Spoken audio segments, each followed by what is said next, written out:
Shameless Picture Show is part of the Cinepunks Network. If you like the Shameless Picture Show and you want to hear other great shows like it, make sure you check out the Cinepunks Network.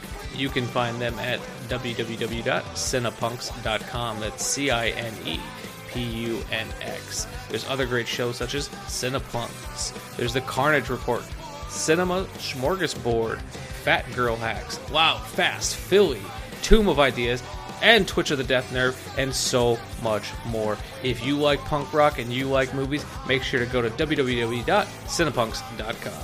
And let's not forget the sponsors for the Cinepunks Network. We have the Lehigh Valley Apparel Creations. They are the premier screen printer of the Lehigh Valley with service to the whole country, professional and personable in a way that only a DIY business can be. They also have ridiculously low prices for whatever your screen printing needs may be. You can visit them online at xlvacx.com. That's xlvacx.com. Lehigh Valley Apparel Creations. We also have the Essex Coffee Roasters. All their coffee is roasted to order. They have high quality beans, bunch of apparel, and tea available. They are bringing high quality coffee to the masses without the pretentiousness. Use the code CINEPUNKS for 10% off your first order. You can visit them at www.essexcoffeeroasters.com. That's ESSEX, coffeeroasters.com. Once again, use the code CINEPUNKS for 10% off your first order. Big shout out to the band Crossed Keys for lending us that awesome fucking music during our little ad. That song is called Who We Never Were. You can buy that single currently off of Bandcamp. The band is called Crossed Keys. It will be on their full-length album, Believes in You. That song was lent to me by Crossed Keys, specifically, I don't know if he goes by Joey Angel or goes by Joshua Alvarez, but I met him as Joshua Alvarez. He's the co-host of Cinepunks, our fucking network, and I told him, I love this song, I want to use it, so that way people don't have to just listen to me talk, and he said, fuck yeah. So please, if you like the song is called Who We Never Were. You can get that on Bandcamp currently.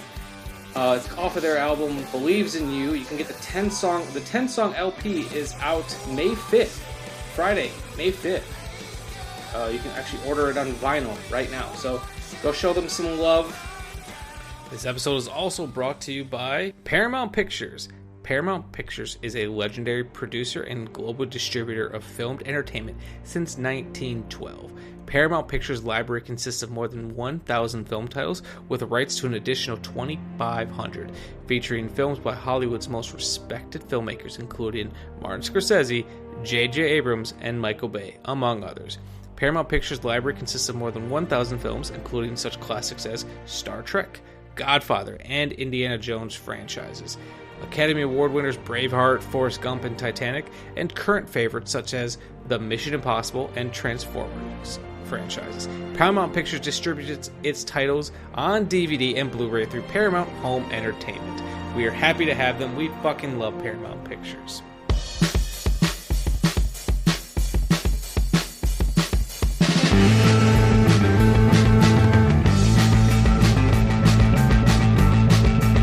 Warning! This movie podcast actually discusses movies.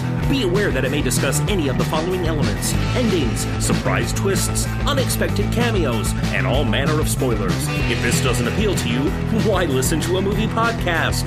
Without further ado, please enjoy our feature presentation, The Shameless Picture Show. Hello and welcome to another episode of The Shameless Picture Show. I am your host, Michael Viers, and today I have a very special guest. Today we welcome the always lovely Katie Kadaver to the show. For those of you who aren't familiar with Miss Kadaver, she is a jack of all trades. Some of you know her as the creative visionary behind the horror-themed burlesque troupe Grindhouse Tease. Some of you horror fanatics who frequent conventions may have had a run-in with her at the Troma table, as she is Milwaukee's premier Tromette. And most recently, however, she and Owen Brand have dipped their hand in the world of podcasting. And while their show, the VHS Vault, is still new, it's capturing the imagination of many and can be currently heard on YouTube, Spotify, and Planet Rage Radio. Yes. Hi, Michael. I'm so happy to be here. How'd I do? That was a great intro. I was trying to fit everything in. Yeah, I love it. It was perfect. So you do good work. Thank you. I try. it helps that I know you, we're friends, so like I can like just rack my brain for all of the accomplishments that you've had. It gets a little more tricky sometimes when I've had guests on. Was like, oh man, I don't know this person very well, and I don't want to ask them like, what are you about? Just tell them to send you their bio. Yeah, that's all you got to do. Send me your bio. Yeah, I like. And you can even ask me because you already know my bio. Yeah, so. I know your bio. I like to see if I can do some research first, but smart. So, as I said, you do Grindhouse Tease.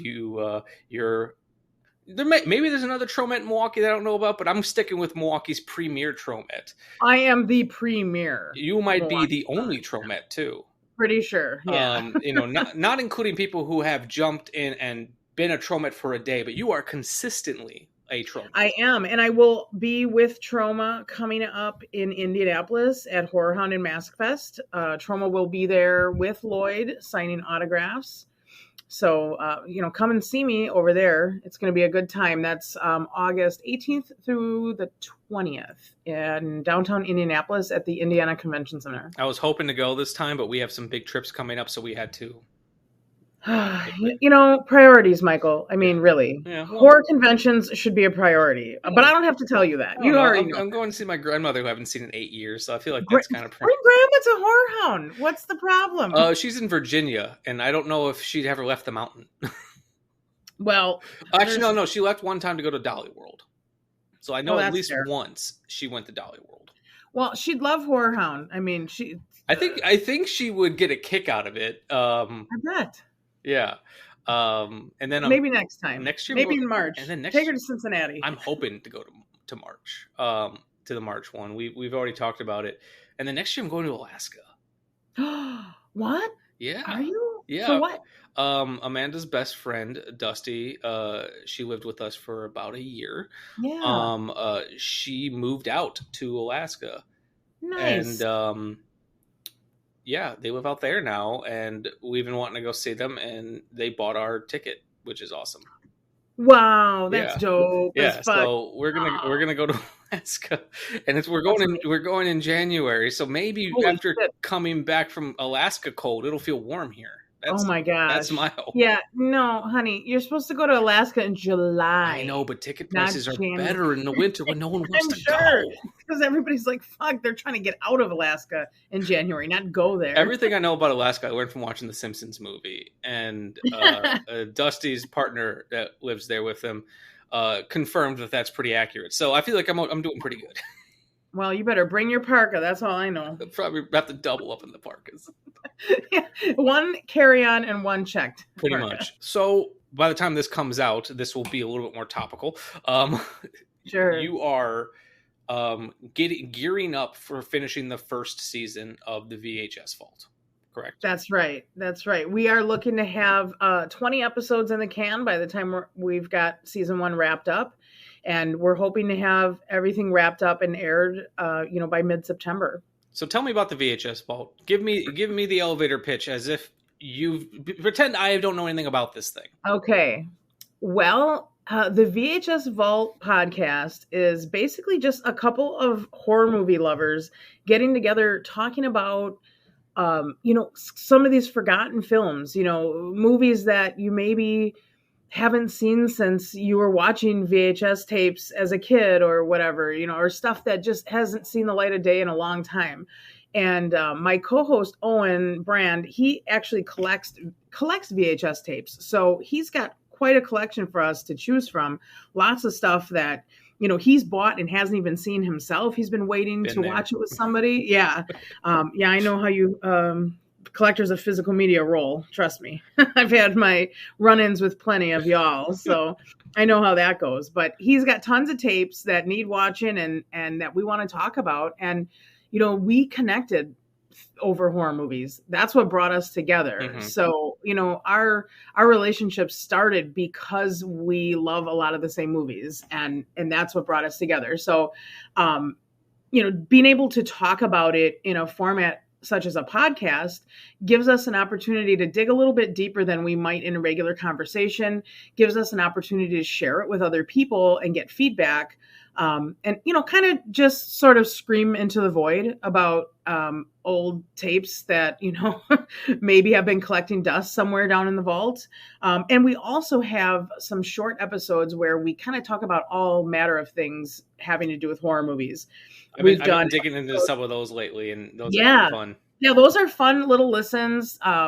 They're just, anywhere from like 5 minutes to 45 minutes, depending on what our topic is. We've done like a bracket style movie selection episode. We've done like talking about our favorite kills in horror movies. And Owen does a lot of great stuff with the editing. He'll bring up, for our YouTube channel, he'll bring up clips from the movies and trailers and stuff like that to watch. So it's a lot of fun to just listen to us, babble about movies if you're into that sort of thing. And one thing that's so beautiful about the way your show operates, because I don't know if I've listened to every episode, but I've gotten pretty close. I've been kind of moving around with them a little bit. Sure. What is so beautiful about your show? So while I was giving you shit before you were on Spotify about like how hard it was sometimes to listen to it on YouTube, there is a certain beauty to it being on YouTube, because for those of you who are out there, like I listen to most of my podcasts when I'm walking the dogs or when I'm driving to and from work,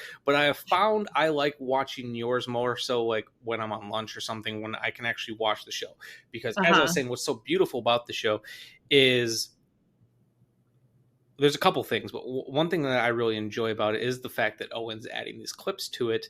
And he's not just adding audio like we occasionally do on this show. Like he legitimately adds full scenes.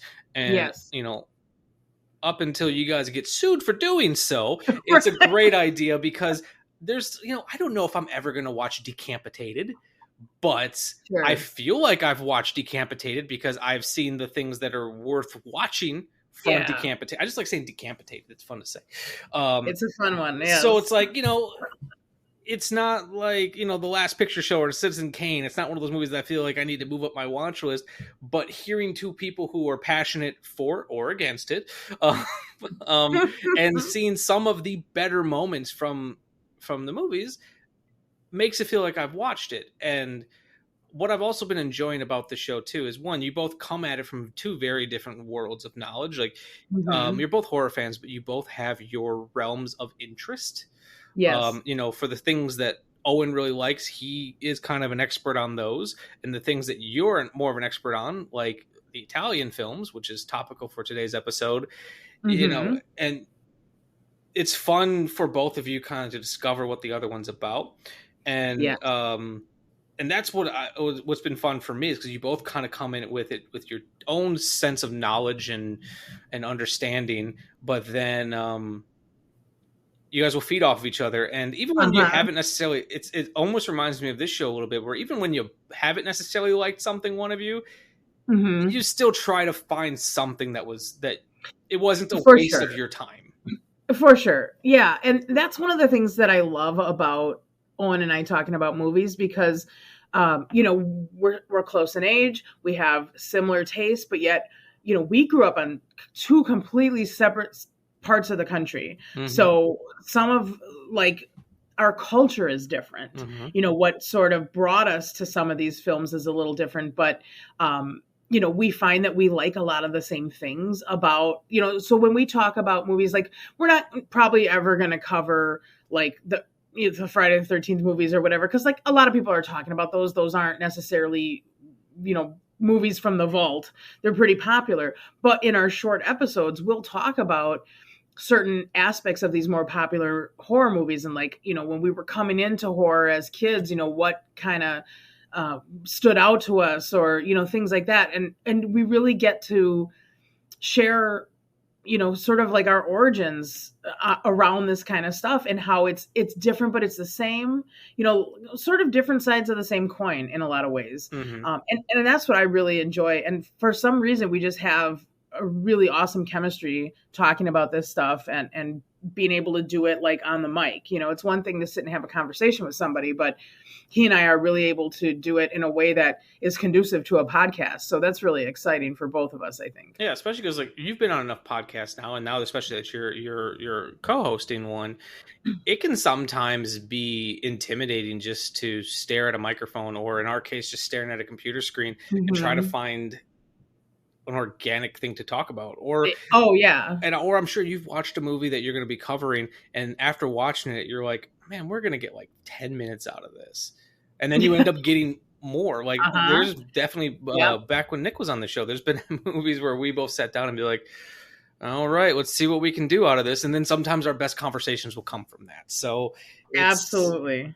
I've always described podcasting as it can be therapy in a way, even if you're not necessarily like airing out your dirty laundry or whatever, but sometimes just talking through something. Like if you don't like something and you don't quite know why, sometimes just talking it through can get you to that point. Totally. And I do have to say, this is Owen's first time ever doing a podcast. That's surprising. Like ever, right? He sounds like a pro. He's got a good podcast voice. He does. And he plays around with it quite a bit. We joke about his voice acting, but you got to listen to the show, to get those little inside jokes. And I do the same thing. Like I talk differently on this than I do in person. Right. Well, and it's fun for us. We don't take it too seriously, but we do get a lot of really great content out of our conversations. I think it's partially it's what we're talking about, but the other part of it is like how we talk to each other and just sort of how that works together. And like you said, you can think you don't have anything to say. Like we have an upcoming episode that's coming out soon that's like that, where it's like, neither one of us really liked the movie, but I don't know, we still got like a 45-minute episode out of it. So we found enough to talk about. We may have gone on several tangents, but I think people like to hear us talk too. So especially if it's related in some way, like sometimes tangents that are based around a movie can be just as equally interesting. Absolutely. And then, there's any number of tangents that we can go down at any time. So there's no shortage of that for sure. Perfect. And so besides, just someone going, because you've got, how many episodes have been released thus far? 12, 13? Oh, shit. At this point, as we're recording, I think we're only up to episode 8. Oh, wow. I thought there was more than that. Let me see. Let me look at my notes. I actually have it jotted down here in my notes.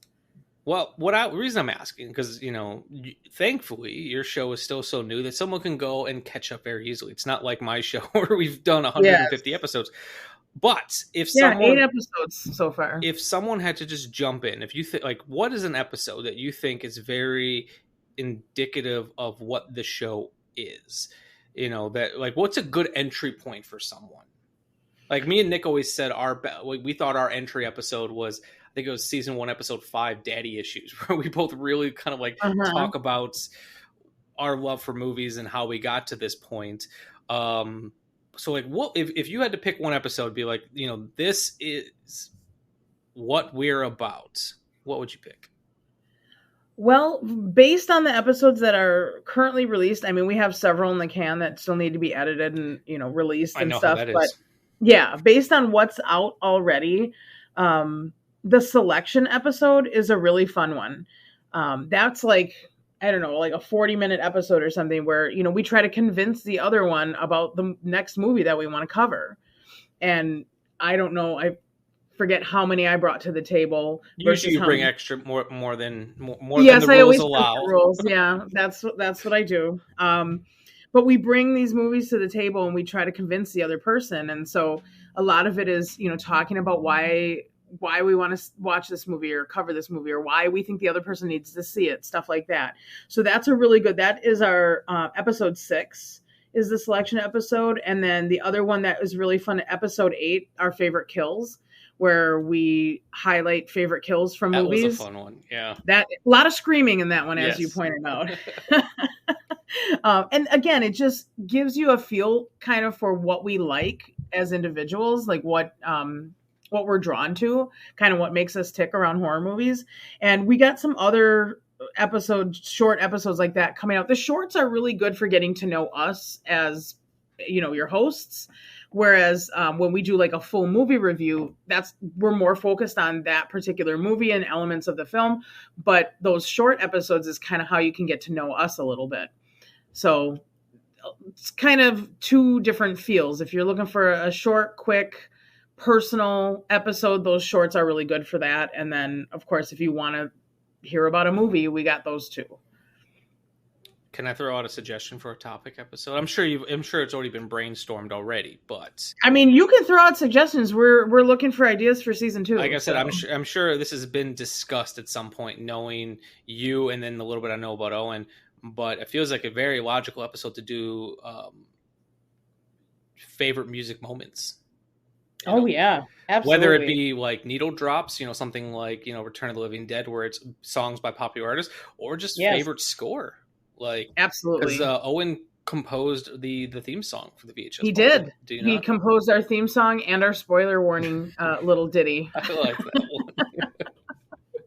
Yeah, he is quite the musician, and again, an unlikely pairing. I'm much more into like heavy metal and punk rock and stuff like that, and he's an outlaw country singer, so it's a different dichotomy. But again, we find a lot of common ground in music. Just because he's a country musician doesn't mean his roots aren't in punk rock and alternative music and stuff. So there's a lot of country musicians who, like, I think Waylon Jennings was a big supporter of the punk rock music scene. Oh, the pipeline from punk rock to country music is pretty much a straight line. Yeah.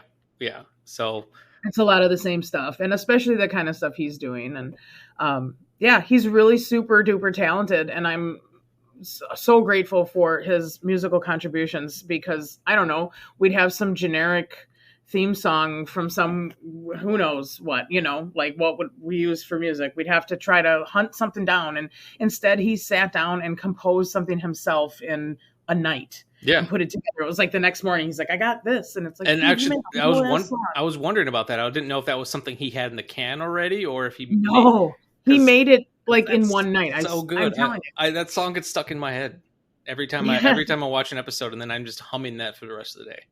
Well, it's a nice little ditty, and like I said, and people should go check him out. Owen Brand music. Check out his stuff, especially if you're into country music and into like.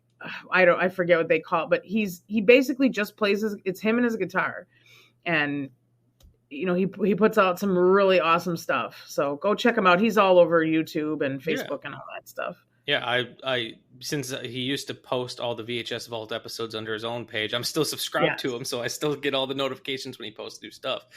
But no, I think everyone should be listening to the VHS Vault, especially if you like what I'm doing here. I think you'll find a lot that you like from that podcast, and I would agree. Yeah, I think we're like cousins in terms of our podcasts. Very similar. Yeah, and I'm already brainstorming ideas for one day when I come on the show about what I'd want to. Yes, we're going to have you on. I'm hoping that we can do that in season 2. We are looking to start recording season 2 probably sometime mid to late September. Yeah, and with enough notice, I can drive up to the studio or wherever you guys are recording. Yeah, for sure. All right. So is there anything else you want to talk about with the VHS Vault or your own endeavors, whether that be Grindhouse Tease or anything else, before we talk about the movie? Well, I don't have a ton on the docket, but I do want to tell people to head over to our Facebook page for Grindhouse Tease. We are going to have a show announcement coming up here.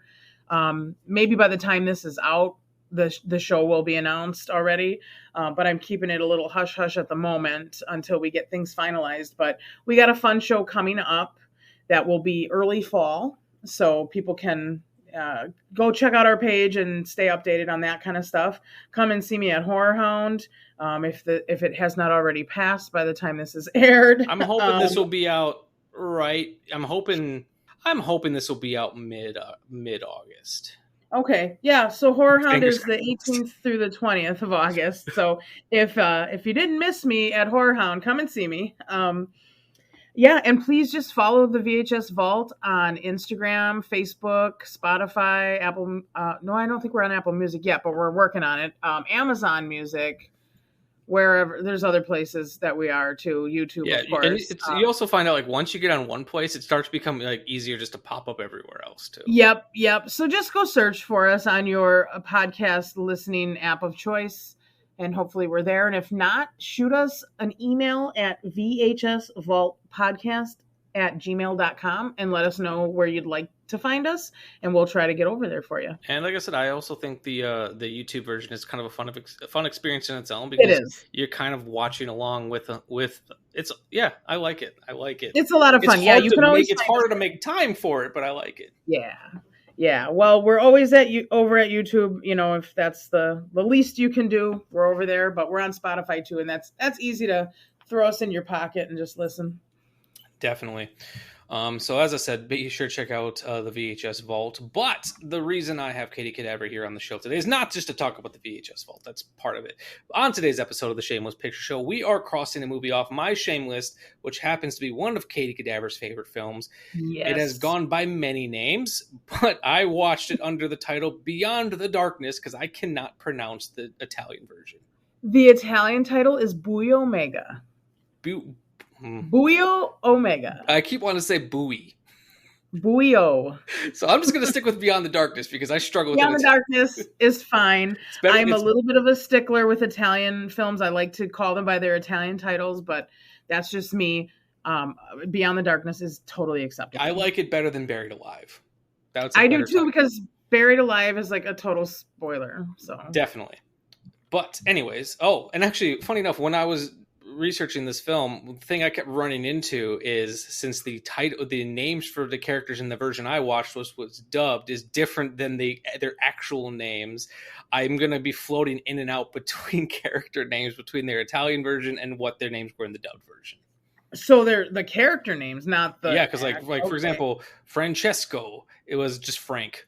Or like Anna, I think is the dubbed version of her name. Whereas it's Eleanor, I think, his girlfriend is Eleanor. Yeah, and Anna is our main girlfriend. Yes, and so I might be flipping in and out between character names. Well, that'll be fun for me to figure out, because I don't know that I know the Italian names. Because I've only ever watched like an English dubbed version. Yeah, and that's what I watched too. But when I was researching the movie, I just kept seeing Francesco instead of Frank. But gotcha. Okay, so that was in your research. I follow you. Yes. Okay. But anyways, living on a luxurious estate in the Italian countryside, Frank spends his days as a taxidermist, and quite a skilled one too. Upon finding out his girlfriend has died, Frank rushes to the hospital to mourn. Frank can't live without the love of Anna and feels there is something that can be done. Under the cover of nightfall, Frank excavates her body and brings her to his estate to preserve said body. The only person who knows about his indiscretions is the housekeeper, Iris, because anyone else who dares get close to his secret is met with a gruesome end. Equal parts sleazy gore fest and Italian art house with some gothic horror sprinkled on top, Joe D'Amato's Beyond the Darkness, or BUIO OMEGA, has been a fan favorite upon its release, despite its diminishing returns at the box office. Part of what made the film stand out was its incredible gore effects. D'Amato states that he was never good at creating suspense, but gore he could do, and pig and sheep butcher scraps were used to create the film's wild gore effects. I think he even said there was no effects guy in this movie. They were just using shit they got from the butcher. Was a guy. I don't have my notes with his name on it, though. Well, I'm sure they had someone, but I think he was being a little facetious, a little cheeky with that response. Perhaps. But I was going to say, I'm pretty sure there was a guy. Oh, yeah, I'm sure there was.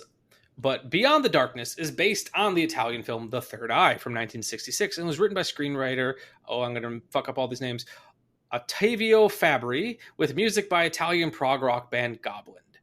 For some reason, they're credited as goblins in the credits. Yeah, that's a thing they do. Yep. Whoops. Beyond the Darkness stars Kieran Cantor, Cinzia Morreale, Franca Stoppi, and Sam Modesto from 1986, directed by Joe D'Amato. Actually, it's 79, and then a re-release in 86. That's probably what I'm getting confused by.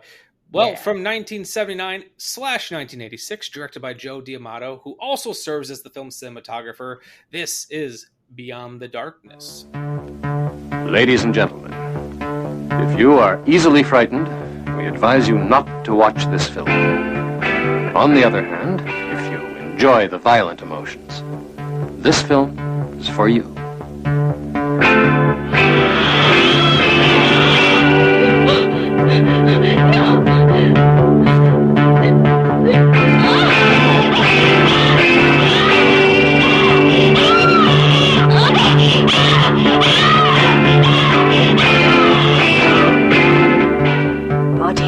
whore, dead forevermore. Body 3 times cursed, pain and torture first. Body in a crypt, body hell had dipped. Body ringing bell, body into hell. No one's life you save, crumble in your grave. Where did you hide her? In a safer place than in your truck. Sometimes I could kill you, Iris. Just once. I want you to make love to me before I die. You mustn't speak like that. Death has no power to separate us. You swore you'd never come back into this room again. I want to stay here alone with my mother. Frank, your mother's dead. So is Anna.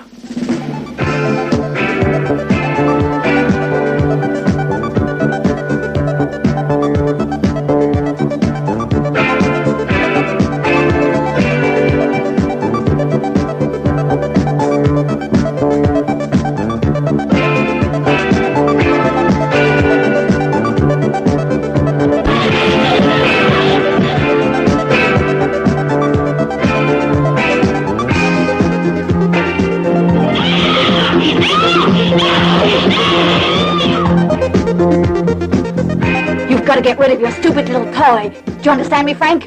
No! You will, though. You'll see. You'll do it.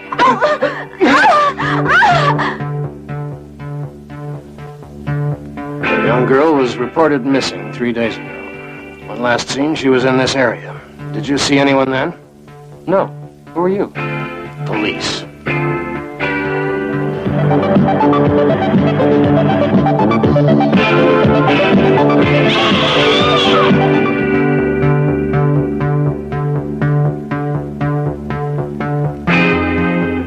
If you enjoy the violent emotions, this film is for you.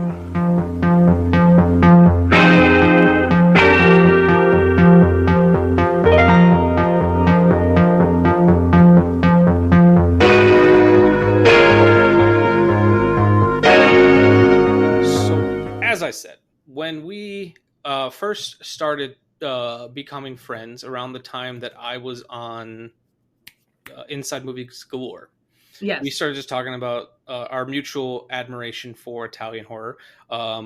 You had seen a lot more than I have, or at least a lot more obscure ones than I have. And this was one of the ones that you had mentioned. And being familiar with Joe D'Amato, he's one of those figures that if you research the genre of Italian horror enough, you cannot help but see his name pop up. You know, films like, Anthropophagus and, Yes. myriad of others. It's hard not to be familiar with him. Funny enough, I had always thought I had seen some of his films. I don't think I had up until this point, funny enough. Well, same. When I heard about this movie, I had never seen any of D'Amato's work before. And his real name is Aristide Massasesi. Yeah. I know that you'll have a hard time pronouncing that one, so I'll just do it for you. Thank you. So in case you see that name credited, that's him too. Yeah. And yeah, he's done a lot of erotic horror films, which is totally up my alley and something that I need to explore more of. Severin has at least 1 or 2 titles right now that are in my cart. They also have another, like almost like a documentary about him, but he's an interesting director. And I think, like you were talking about with the gore effects, like that's really his strength in this film, particularly. The storyline, it goes okay. The plot goes all right. There's not a ton of suspense, but the gore is absolutely on point. And he talks about wanting this film to be something that will make you sick to your stomach. And I think he absolutely achieves that. Oh, definitely. Definitely. And like I said, he is one of those figures in the world of horror and exploitation genre, because these Italian directors, they don't stick to one thing. Pretty much wherever the paycheck is coming from, they jump to. Like I've seen movies that he has produced, or written. Like I've seen 2 of the La Casa films, Ghost House and The Witchery, and then he was also cinematographer on. I cannot think of the name of the film. I think it's like This Strange Case of the Something Door. I don't remember, but but I think this is the first true film I've seen that he directed.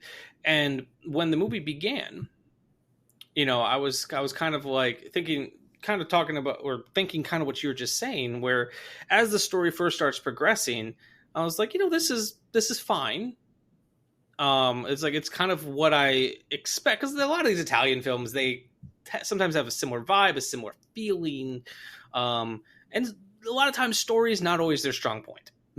So, right. Does not say that some of them don't have great stories, but that's not really their strong point. But as the movie started progressing and the weirdness just really started seeping in, I started kind of getting an idea of why this movie is so talked about, because it's weird, it's gory, but it's still strangely accessible. Like, it doesn't go so far that I feel guilty for watching it, but it's still strange enough. Yeah. I mean, let's be real, Michael. It's weird as fuck. Mm-hmm. Okay. It's got 100% all kinds of weird shit, but it's still watchable. It pulls you in. Owen and I did an episode on the VHS Vault about BUIO OMEGA as well. And has that been released yet? Into it. What's that? Has that been released yet? Yes. Oh, well, then I'll have to go listen to it. Yeah, you will.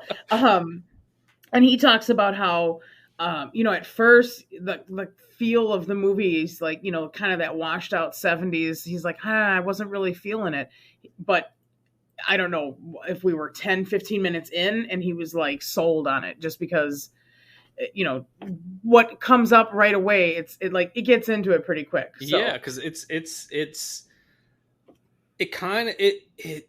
it doesn't necessarily take its time to where it's going, but if you go into this movie blind, I don't think people are expecting where it goes, because, you know, you get a little bit of weirdness at the beginning with the Iris and the woman at the voodoo doll, but like when you have Frank going to visit his you know, dead lover, and it's it almost feels like a drama at first. Yeah, like a soap opera. Yeah, like it doesn't hospital especially. Yeah, because it doesn't really like give you an idea of how fucking weird this movie's gonna get. Yeah, I think, where do we get, you know, it starts getting weird. I mean, when we start with like the whole voodoo thing, mm-hmm. and so that gives us a little air of something supernatural is going on. And then, you know, we get a couple little hints to how weird this is going to get when Frank, you know, says like, death has no power to separate us. You know, it's like these little clues, these little hints when he's talking to Anna, she's dying, you know. Yep, and they establish early with the taxidermy and yes. It's like nothing good ever comes of a taxidermist in a horror movie. Let's be real. Hell no. But I think really where it takes the left turn is, you know, after Anna dies and he's depressed about it, sitting in his room, and good old Iris, the housekeeper, comes up and, you know, offers her services for a suckle. Yeah, and he sucks her titty right there, and it's like, oh yeah, this is getting weird. And he doesn't even question it too, because also beginning, like when that happens, we don't really even know what the relationship between Iris and Frank is. We don't know. Is she family? Is she just, you know, like, we don't know anything. So it just starts off by getting pretty weird, especially because, you know, he's mourning his girlfriend. He doesn't really fight back either when Iris does that. Yeah, he's all in. He leans right into that. Absolutely. And then like the relationship between Frank and Iris, I found so fascinating throughout this film, because it's, mm-hmm. you know, it's dysfunctional. No, exactly. And, you know, Frank doesn't want anything to do with Iris until he wants something. Right. And Iris, I kept flip-flopping. I couldn't tell. It was like, does she actually care about Frank? Does she just want to get with him for the money? Like, where is she coming from? But ultimately, I just kept feeling like she was a tragic figure. I felt bad for her more so than I did for Frank, because the entire film was like, Frank, you're fucking weird, man. Yeah, he was kind of a weirdo. But Iris, you know, she's over-responsible. She's she's a better murderer than he is, honestly. Oh, yeah. But she's better at cleaning it up anyway. Better disposal. Oh, and I love that. I love that scene, too, when when they kind of create their accord when he has killed that hitchhiker and she comes in and sees what's going on, and he pretty much says, we can do whatever, but she has to, Anna has to stay. And just like Iris just fucking goes into her mode and starts like chopping up the bodies and just casually throw them into the bathtub as Frank's pouring the acid in. And Frank's face through that entire scene, I think, is so telling, because it's I think he's just as shocked by how he's the taxidermist and she's the one who's far more comfortable. She's like a badass bitch in that scene. And I just, have to put this out there, as I do every time I talk about this movie. The hitchhiker is my favorite character in this film. Oh, she's great. Because that's who I want to play if they ever remake it. Like, please, can I be the weed-smoking hitchhiker that gets her fingernails torn off and gets to be the most iconic disposal of the film? Oh, yeah. It's so fucking good. Yeah. She also had the best titties of everybody. That's true. So, like I said, putting it out there, I'd like to play it. If anyone remakes Beyond the Darkness, contact Katie Kadaver. Yes, yes, please. But like that was my biggest takeaway watching this. It's just like I said, Iris for me was the most sympathetic character, and then just she was fucking ready to go. When those cops were snooping around, they would have figured it out so fast if she wouldn't have stepped in and fixed it. Mm-hmm. Oh, she was cleaning up his messes, literally and figuratively. She was, and I kind of relate to Iris, being that, that housekeeper, that badass bitch that has to like show up and fucking fix some man's blunders. That's what she was doing. And she really, I think, wanted him. That was her motivation. She was all about him, because she went to do the voodoo to get his fiance girlfriend killed. So I think to make room for her, she was really, and both of them are nutcases. So it's like perfect, kind of a good match, if you ask me. Yeah. Like for me, that was the true story. It was the relationship between Frank and Iris. It wasn't Frank. Because we don't get to know Anna at any point. Nah, not at all. That's the reason I didn't necessarily believe this unrequited love. It's not like the Abominable Dr. Phibes, where while we didn't get to know Phibes' wife either, I felt his passion in that movie. Frank just feels like a weird fucking guy. And he's just like, to me, he felt like he did this just because, like, I don't want to date again. Let's just, she was good. Yeah, it was. I don't know. He's got problems. He probably needs therapy. Iris needs a little therapy. She's doing too much. It's kind of a dysfunctional relationship. I feel like Frank is so bad at this. It's like, okay, you didn't try harder to get that hitchhiker out of your van, but then when you got home, you just left her there.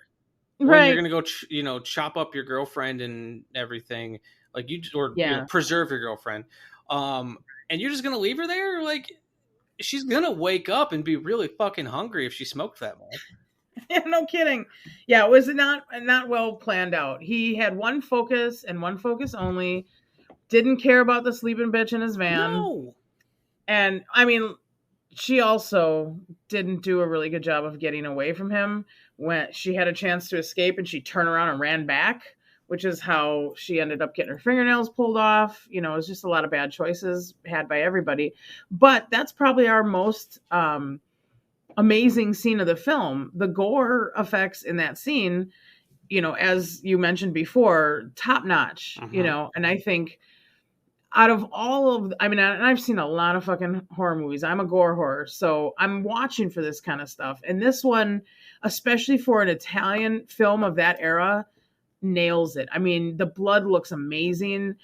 And like you said, they used real guts from a butcher, and it was really in how all of that was shot that I think made it what it was.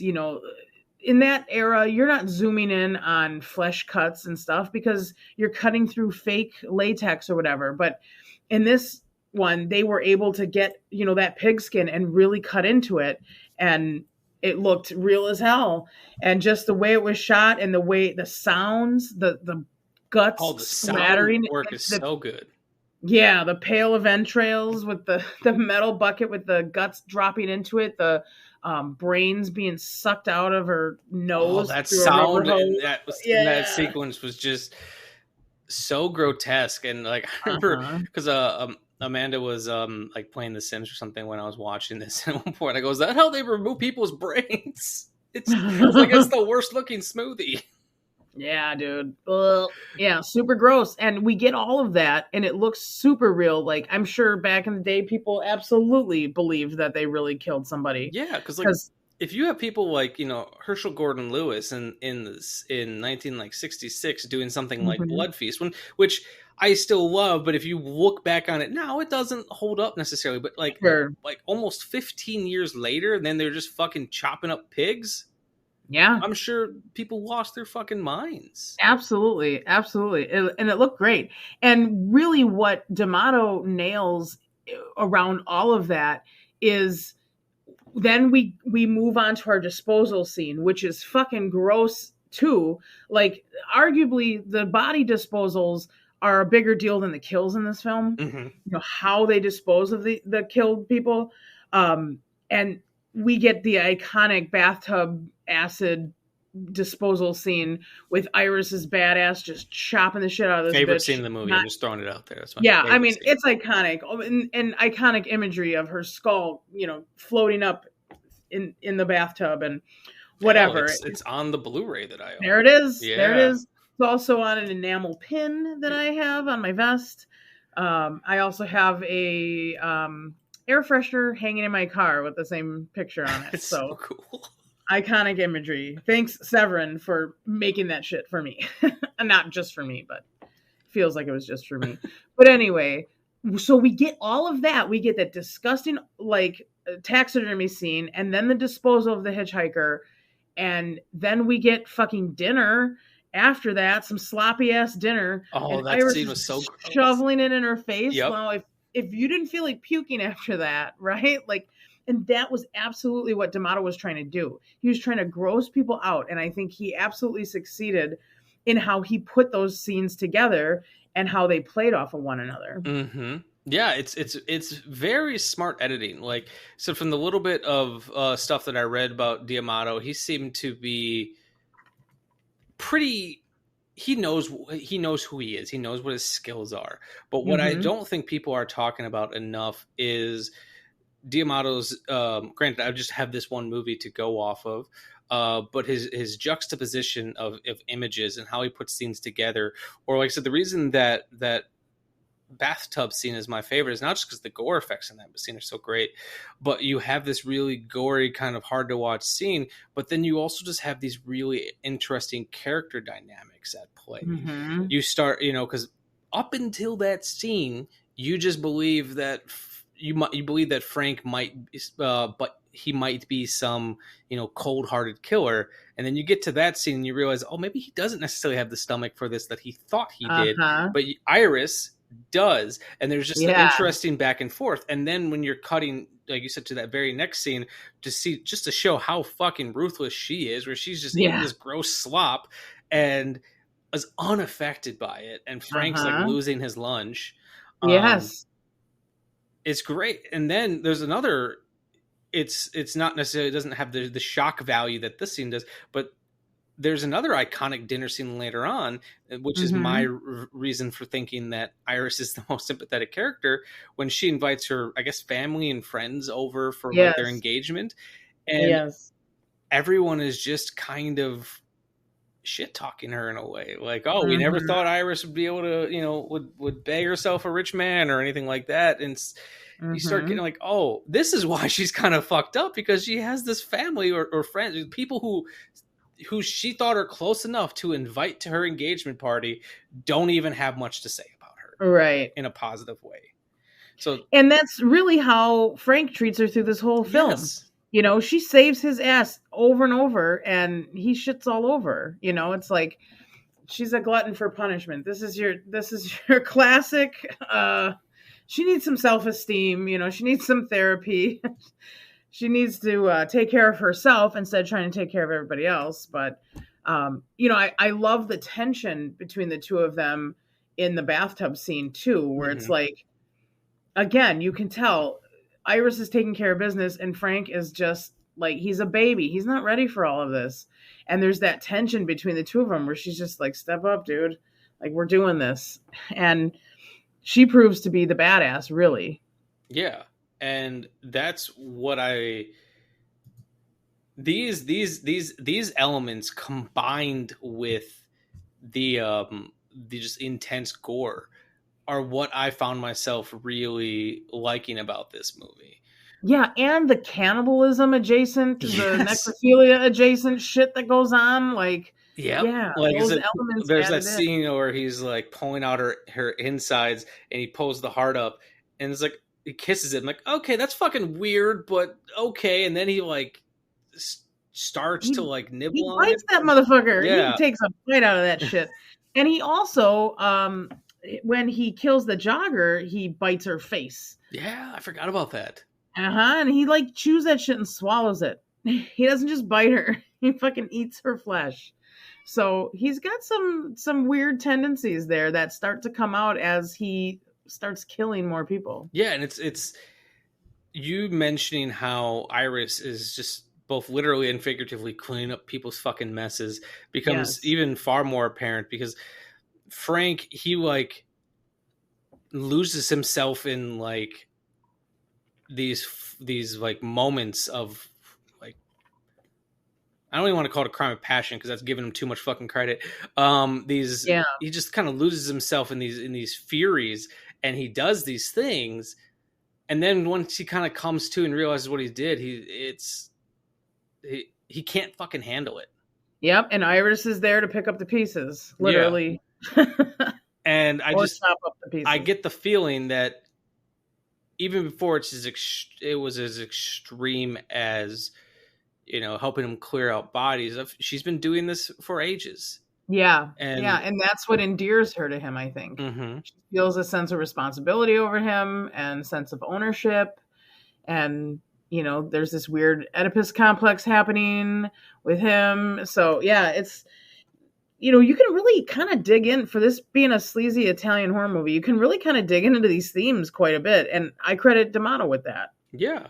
And I've not seen the movie that it's because this is technically a remake of a movie called The Third Eye, starring Franco Nero, which any of you Italian Western fans will know him as the original Django. I've not seen that, but I'm really intrigued to go back and see that movie. And like, I know like it's not going to be the gore fest that this one is, but I'm really curious to see if any of these themes are present. Like I'm curious, like how much was D'Amato adding, how much was laid out originally, because I'm really curious by that. I'm really curious what kind of world that this original piece established for us. Yeah, I've actually not seen that either. So that's a good suggestion to like dig back into that original story. Yeah, I have a feeling, because like one thing I loved about, like I said in my intro, you know, this movie is equal parts sleazy gore fest, but it also had a lot of art house moments to it. Mm-hmm. But what I loved about it is I also love this slight like gothic horror element to it. And I'm wondering if some of that might have been in that original film, because Italian films in the mid 60s all kind of had that gothic feeling to it. And I always really, they've never been scary for me, but I've always found those type of like gothic horror period pieces to be very fascinating. Part of that's probably because my favorite actor is Vincent Price, and he did pretty much exclusively. Oh yeah, absolutely. And they just have a creep factor to them. Mm-hmm. They're just creepy, and that's fun. Yeah. So what is your history with this movie? When did you first see it? 2018, I think it was. And I heard about it. I was listening to the Blood Brothers podcast, another horror movie podcast, and they did a segment like covering kind of like what we do on the VHS Vault, like talking about, you know, kind of forgotten movies. Like maybe you haven't heard of this or seen this one and it's really cool. Check it out. And they had a segment on there where somebody was talking about this movie, and what I heard about it was like, oh, that's all the things I love about horror movies. Like, I really got to check this film out.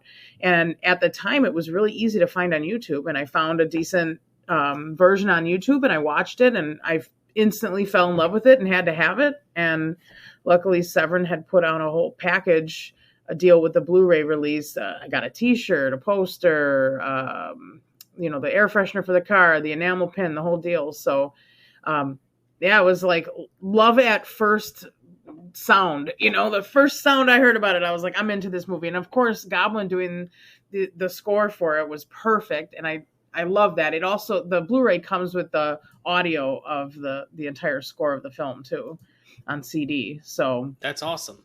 Yeah. And, yeah. That one's in my car as we speak. And I feel like then you must have told me about it right around that time. Cause I feel like that was Probably around the time that we met. Yeah, I was telling everybody about this movie, so I'm sure I brought it up. And that's one of the first conversations Owen and I had. I brought up this movie too.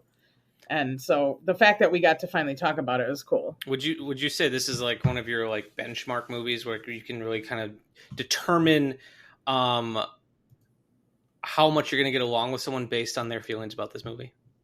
I would say, and most people that I mention it to have never seen it. Mm-hmm. So I have to first introduce them to it, have them watch it, and then we talk about it. But yeah, it's one of the movies that if you want to know my horror movie personality, like this is definitely one of the films that I would put in that category of, here's, if you want to get to know me through horror movies, this is going to be one of the ones you have to watch. Mm-hmm. Yeah. And I can definitely see that. And what's always been fun for me, especially when you get those movies that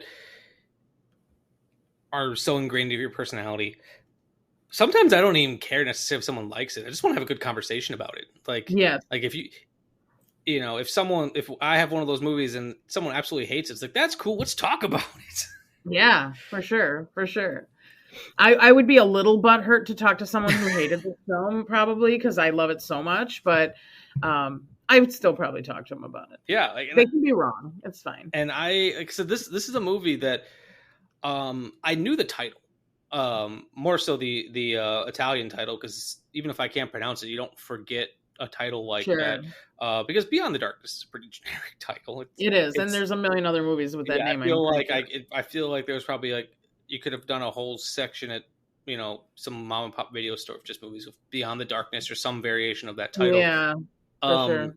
And like I said, I knew of Joe D'Amato, but I'm so glad I got to see this because I'm really excited to see more of his movies. You need to see Anthropophagus next. I have that movie.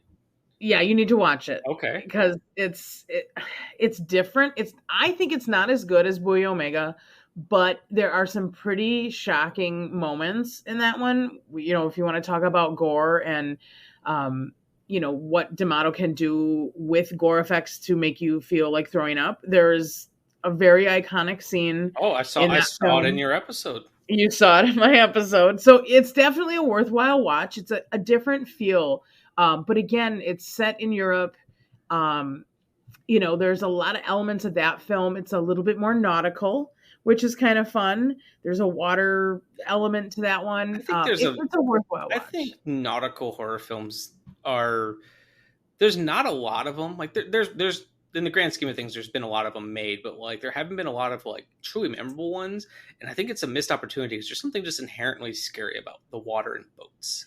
And this one is a different take on the water. Majority of it doesn't take place on the water, but the water has something to do with why all of these things are happening. So it's definitely worth watching, and I'd love to hear your thoughts on it once you've seen it. Oh yeah, I guess I plan to probably watch it in the pretty near future, just because, like I said, I was really enamored by this movie, and it snuck up on me in a really interesting way. Where, nice. Like I said, I knew once the movie began, you've seen enough. If you've seen enough Italian horror films that weren't made by Argento, like they just have a certain look, a certain feel. Like Owen said, it has kind of like the washed out color palette. Some of that has to do with the film stock that they were shooting on in Italy, and also they were probably going for a little more of a dreamy look. So I wouldn't be surprised if they rubbed Vaseline on the lens. Sure, that old trick.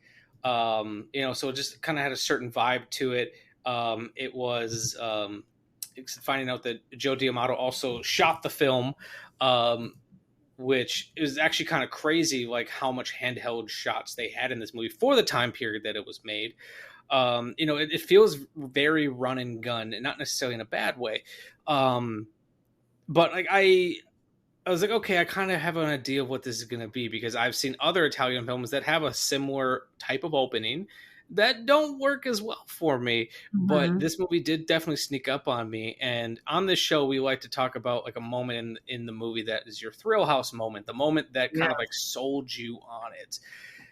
And sucking the titties, wasn't it? That was the Thrill House moment. That was one of them. I'm just kidding.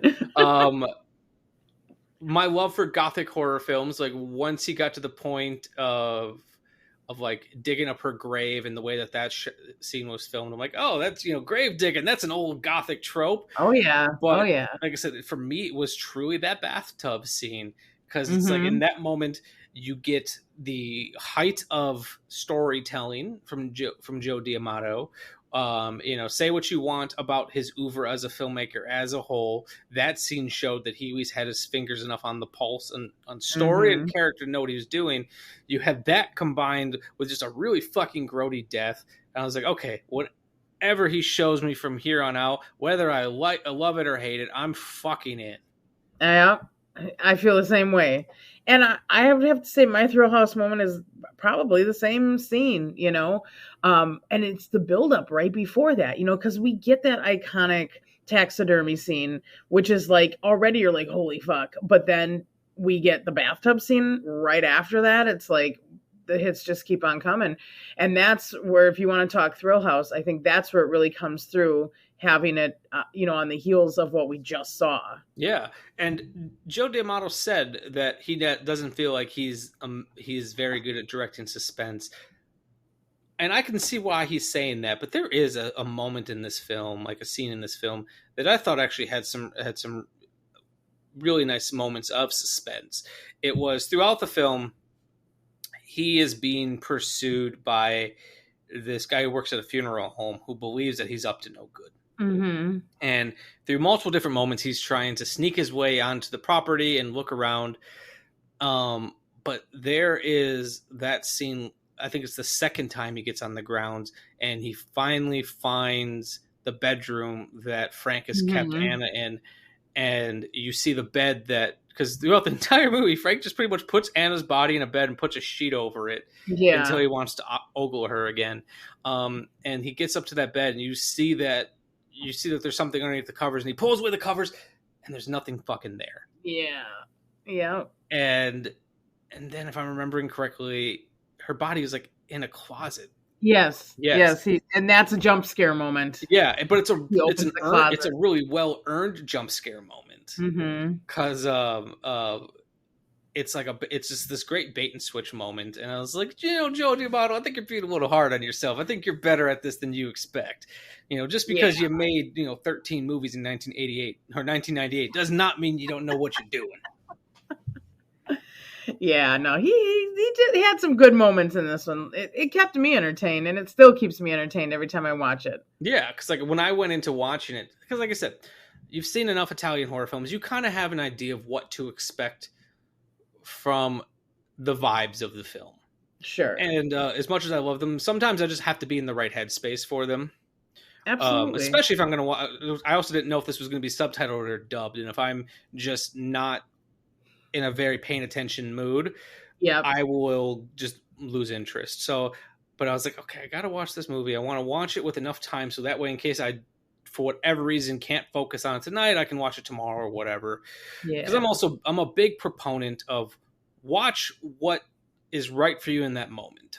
Yeah. And sometimes with doing this show, sometimes you just kind of have to force yourself to watch something. But it caught my attention because I went into it not sure if I was going to be in the mood for it. It fucking snapped my attention. And it'll do that. Yeah. It'll do that. So I highly recommend everyone go check this movie out.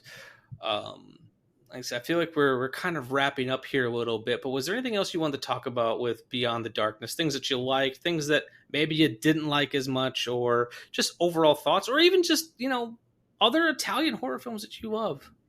I got no criticism for this film. Like, I mean, what sense would it do to criticize it at this point? It's 40 some years old, but it's got, like I said, everything I love about horror movies pretty much is in here, except for like a comedy element, but I find my own comedy in it. So and I'm also glad there wasn't a forced comedy element because so many times you'll get those forced comedy moments and they don't translate well when they go from from the subtitles to the dubbed, and then they just fall flat. But I'm like you, where I can find my own comedy moments in these. Absolutely. And just that it's weird, it's obscure. I mean, if you were to compare this to an Argento film like Suspiria, for example, I mean, two completely different movies, obviously, in premise and all of those things, but execution and everything. Yeah. Italian horror movies are not, you can't paint them with a broad stroke, is what I'm saying. Like, how different D'Amato's films are from Argento's, from Fulci. You get a lot of the same, I guess, visual sort of things, or like vibes from a lot of these films, but how they're executed is so different. And I like that D'Amato's kind of grimy. Yeah. His shit is kind of grimy. And I love Argento's visuals and how polished his films are, and how beautiful they are. And also they're kind of have that notes of grime to them as well. I mean, there are some kills in some of his movies that are just like, just perfect in terms of being fucking nasty. But D'Amato, through those little, I think like elements like this Oedipus complex between Iris and Frank, like that's, some of this shit is untouchable. The necrophilia stuff, like a lot of people don't fuck with that shit. And I like that D'Amato's like, hell yeah, man, I make porn. Let's do this, and he brings some of that sleaze into it. It's funny. So like often like in the upper echelon of Italian filmmakers, if, they're almost like two sides of the same coin. You can't talk about Argento without also talking about Fulci. And I would always, say that like, oh, well, Fulci is like the sleazy cousin of Argento, and then you got D'Amato, who's the even sleazier cousin of Fulci. Right. And I like all of it. Yeah. I dig all of it. And I mean, I love American horror films as well. Tons of, the Texas Chainsaw Massacre Part 2 is my favorite horror movie of all time, and that's Tobe Hooper.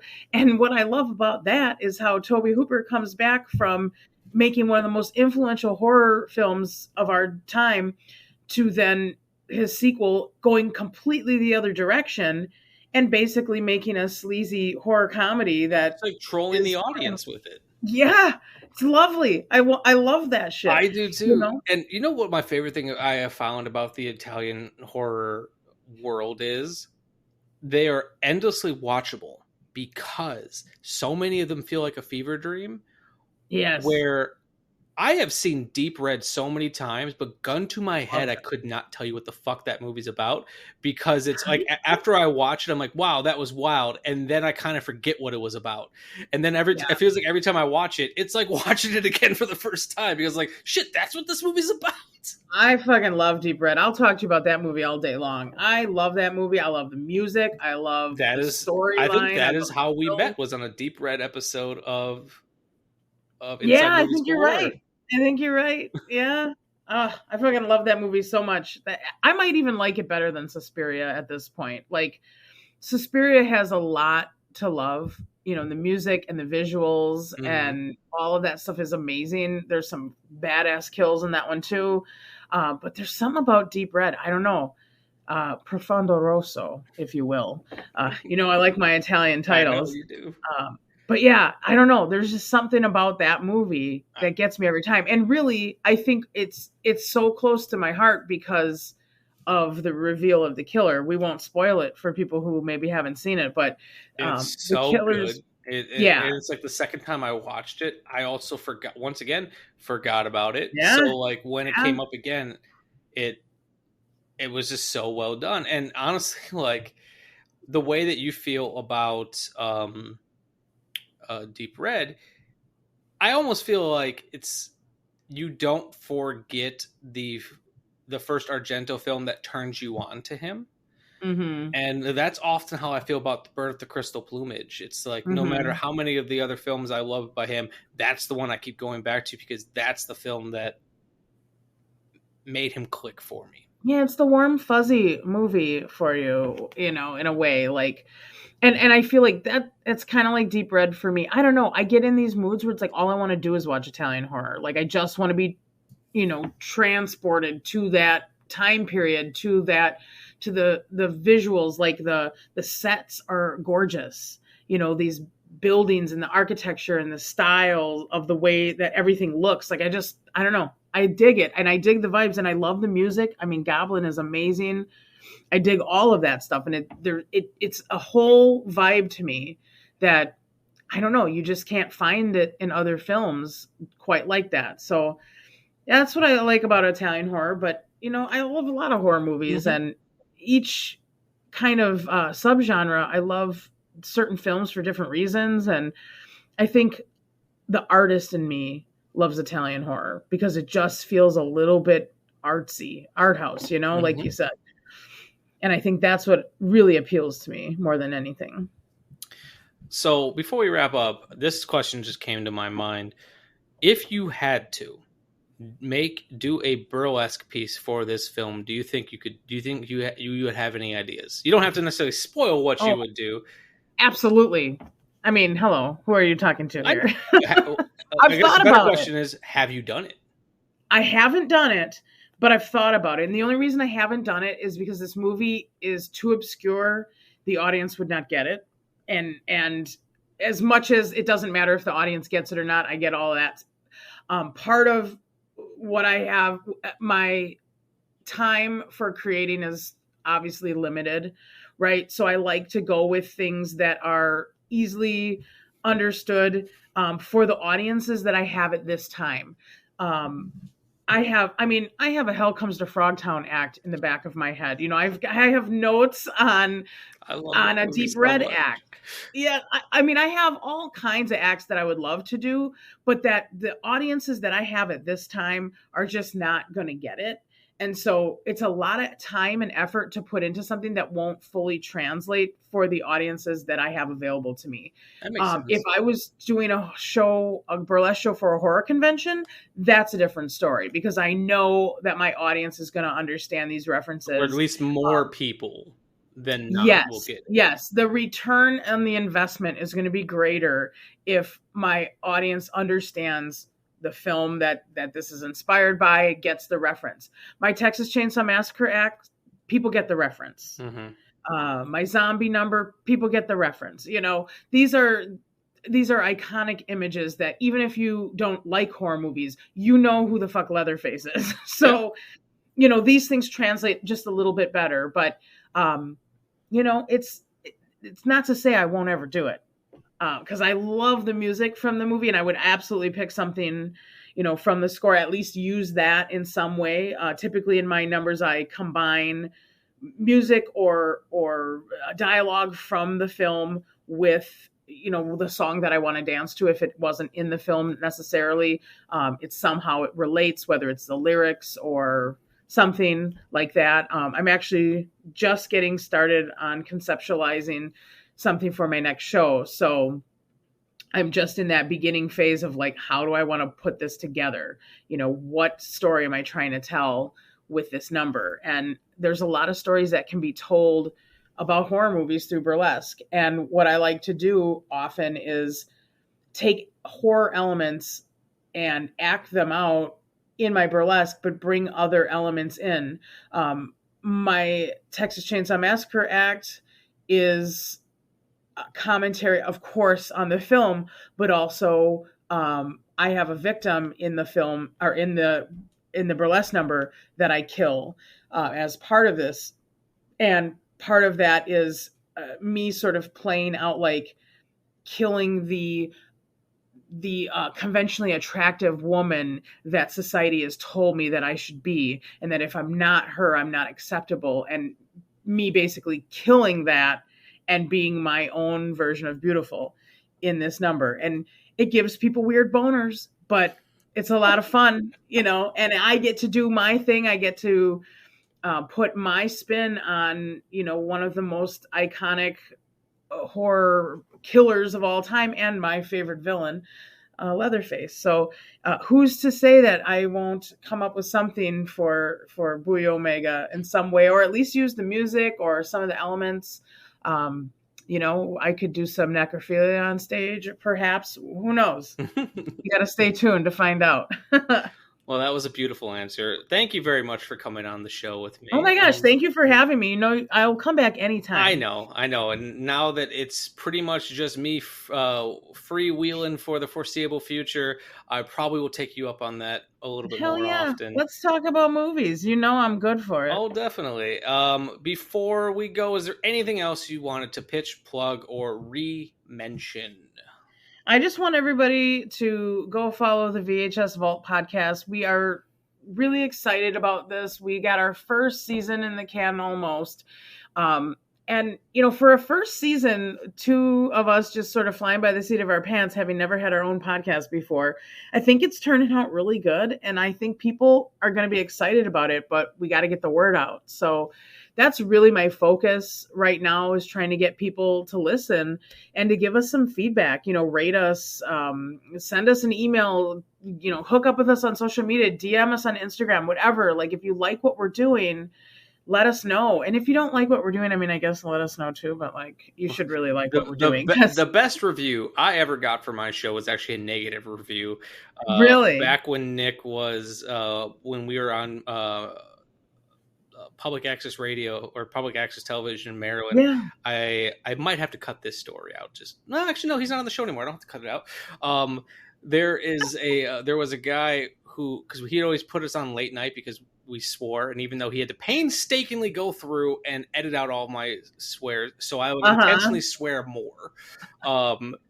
We still had to put us on late night, and apparently there was this one guy who would watch us every night and hate watch us, and he emailed us and said, "I'm really getting sick of the Nose Ring movie talk show where they just sit in their bedroom and talk about movies." And I was like, Nose Ring? Is he talking about you? Yeah, it's like Nose Ring Movie Talk. That's such a better name than what I came up with.